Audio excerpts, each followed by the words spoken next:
fasting. These my non-negotiable habits. This is these are my non-negotiable habits. I wake up in the morning, go to the gym. Even before I go to work, I go to the gym. I work on my body. I work on my mind. A lot of people just get up to go make some money.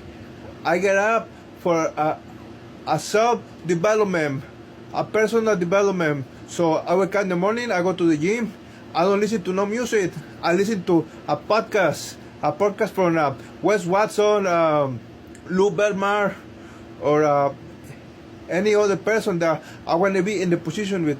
So I don't listen to no music. I eat once a day, and the food that I eat, I make sure I got enough protein for my body. Like I see the food as a fuel for my body. I don't see the food like a pleasure, like an instant pleasure. I don't need no McDonald's. I don't need no junk food.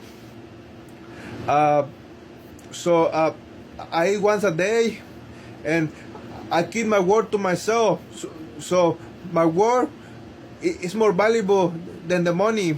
So that's how you gain confidence, keeping the word to yourself.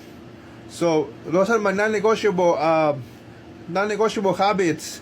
My name is Edgar Etzebi Corona Sanchez, and I am the fasting beast.